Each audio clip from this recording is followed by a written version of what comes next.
দর্শক, এ পর্যায়ে আবারও আমরা বেগম খালেদা জিয়ার লন্ডন যাওয়া নিয়ে খবর জানতে চাই এবং আমাদের সহকর্মী তো নজর রাখছেন। আমরা প্রথমত কথা বলেছি খালেদা জিয়ার গুলশান বাসভবনের সামনে এবং সেখান থেকে যুক্ত হয়েছিলেন সহকর্মী শফিক আহমেদ, এবং যে তথ্যগুলো তিনি জানিয়েছিলেন যে একবার নয়, দুইবার নয়, 8বার বিদেশ যেতে তিনি চেয়েছিলেন। এ পর্যায়ে আমরা শফিকুল হকের সঙ্গে যুক্ত হতে চাই। বিমানবন্দর এলাকায় তিনি আছেন, যুক্ত হচ্ছেন আমাদের সঙ্গে। শফিকুল, আপনি আসলে খালেদা জিয়ার লন্ডনে যাওয়ার জন্য এয়ারপোর্টে আসবেন, সেই যাত্রাপথের প্রতিটা পয়েন্টে নজর রাখছেন। একটু জানাবেন আসলে পথগুলো কেমন দেখেছেন, বিশেষ করে বিমানবন্দর এলাকার খবরটা আরো একবার আমাদেরকে জানাবেন। নেতাকর্মীরা আসলে কি বলছেন? আমরা সেই বিকেল থেকেই হযরত শাহজালাল আন্তর্জাতিক বিমানবন্দরের সামনে অবস্থান করছি এবং এখনকার যে পরিস্থিতি যদি বলতে হয়, পুরো নিরাপত্তার চাদরে ঢেকে ফেলা হয়েছে। আপনাকে একটু ছবির মাধ্যমেই দেখানোর চেষ্টা করি। বেগম খালেদা জিয়া যেই পথে প্রবেশ করবেন, এই 8 নম্বর গেট, সেই 8 নম্বর গেটের সামনে আমরা দেখতে পেয়েছি এখানে সেনাবাহিনী, পুলিশ, র্যাব, আনসার, বিমান বাহিনী নিরাপত্তা সদস্য সহ পিপিএন, বিমানবন্দরের নিরাপত্তা যেই বাহিনী রয়েছে সবার সমন্বয়ে একটি এখানে পুরো নিরাপত্তার চাদরে ঢেকে ফেলা হয়েছে। এবং আইন শৃঙ্খলা বাহিনীর সদস্য অনেকের সাথে আমাদের কথা হয়েছে, তারা যেমনটি বলেছেন আমাদেরকে যে এই খালেদা জিয়ার এই এয়ারপোর্টে আসাকে কেন্দ্র করে কিন্তু নেতাকর্মীদের একটি বড় ক্রাউড এখানে হবে এমন আশঙ্কা তারা করছেন। এবং রাস্তার দুধারেই আপনি যেমনটি বলছিলেন যে নেতাকর্মীরা তাকে বিদায় জানাবেন, রাস্তার দুধারে যেভাবে দল থেকে নির্দেশনা দেওয়া হয়েছে, তো সে চাপটি যেন এই বিমানবন্দরের যেই পথ দিয়ে বেগম খালেদা জিয়া প্রবেশ করবেন সেখানে যেন না হয়, সেক্ষেত্রে তারা এই বাড়তি নিরাপত্তার ব্যবস্থাটি করেছেন। এবং একটি বিষয় বলে রাখি যে তিনি যেই কাতারের আমিরের পাঠানো যেই বিশেষ যেই এয়ার অ্যাম্বুলেন্স, সেই এয়ার অ্যাম্বুলেন্সটি কিন্তু এই গেট থেকে কিছু দূর সামনে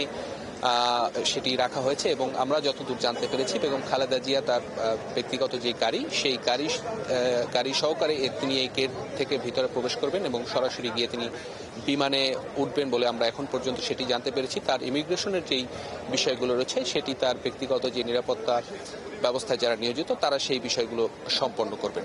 তো সবকিছু মিলিয়ে বিমানবন্দরের প্রস্তুতি যদি বলতে হয়, এরই মধ্যে যত ধরনের আনুষ্ঠানিকতা সব কিন্তু ইতিমধ্যে সম্পন্ন করা হয়েছে। এখন শুধু সময়ের অপেক্ষা। আমরা যতদূর জানতে পেরেছি দল থেকে যেটি জানানো হয়েছিল যে রাত 8টায় বেগম খালেদা জিয়া তার গুলশানের যে বাসভবন ফিরোজা, সেই ফিরোজা থেকে তিনি বের হবেন এবং গুলশান 2 নম্বর গোলচত্বর হয়ে কাকলী থেকে এই পুরো এয়ারপোর্টের যে সড়কটি রয়েছে সেই সড়ক ধরে এই বিমানবন্দরে আসবেন এবং রাত 10টায় তার নির্ধারিত যে ফ্লাইট, সেই ফ্লাইটটি রাখা হয়েছে। তো এর বাইরে যদি বলতে হয় নেতাকর্মীদের যে বিষয়টি আপনি বললেন, একটি স্বাভাবিকভাবেই আমরা এর আগেও দেখেছি বিএনপি চেয়ারপারসন বেগম খালেদা জিয়া যখন হাসপাতালে যেতেন তখন কিন্তু সেই গুলশানের বাসভবন থেকে শুরু করে এভারকেয়ার হাসপাতালে যখন তিনি চিকিৎসার জন্য বারবার তাকে যেতে হয়েছে, আমরা দেখেছি যে নেতাকর্মীরা তাকে কিন্তু তার গাড়ি ভরের সাথে থাকতেন এবং বিভিন্ন স্লোগান মিছিল সহকারে তাকে নিয়ে আসতেন। তবে দলের পক্ষ থেকে কিন্তু এবার কড়া নির্দেশনা দেওয়া হয়েছে যে রাস্তায় যেন কোনো ধরনের প্রতিবন্ধকতা সৃষ্টি না হয়।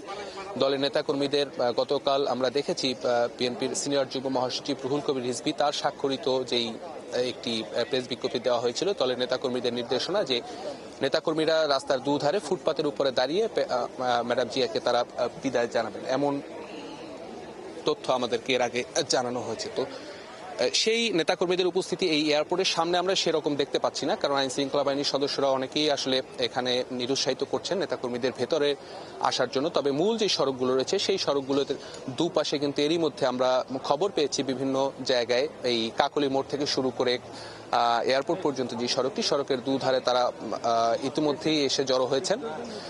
বেগম খালেদা জিয়া রাত 8টায় নাগাদ বের হবেন এবং সড়কে যখন তিনি এই পথ ধরে আসবেন সেই তাকে তারা বিদায় রাস্তার পাশ থেকে জানাবেন। তো এই যেই একটি প্রক্রিয়া, সেই প্রক্রিয়াটি কিন্তু এর মধ্যে আইন শৃঙ্খলা বাহিনীর যেই প্রস্তুতি সেটি কিন্তু ইতিমধ্যে নেওয়া শেষ এবং যেই বিমানে করে তিনি ঢাকা ছাড়বেন সেই বিমানটিও আমরা দেখতে পেয়েছি কিছুক্ষণ আগে যে এই 8 নম্বর গেট থেকে ভেতরে কিছু দূর সামনেই সেটি রাখা হয়েছে এবং যেই বিমানের যে অত্যাধুনিক ব্যবস্থা যেটি এর আগেও আমাদের সহকর্মী শফিক আহমেদ তিনি জানাচ্ছিলেন, তো সবকিছু মিলিয়ে প্রস্তুতি কিন্তু ইতিমধ্যেই শেষ এবং সবাই অপেক্ষা করছেন। আর 4 ঘন্টারও কম সময় রয়েছে খালেদা জিয়ার যে নির্ধারিত ফ্লাইট, সেই ফ্লাইটটি তিনি এবং সেই ছবিটাও নিশ্চয়ই আপনার মাধ্যমে আমরা প্রতিক্ষণে জানতে পারবো। অনেকগুলো তথ্য আসলে আপনার কাছ থেকে জেনে নিলাম এবং এখনো ঘন্টাখানেক সময় রয়েছে, তারপরে দেখা যাক আসলে পুরো যাত্রা পথ জুড়ে নেতাকর্মীরা কি বলেন, কতটুকু উচ্ছ্বাস তাদের মধ্যে কাজ করছে। নিশ্চয়ই পরবর্তী কথা হবে আপনার সঙ্গে।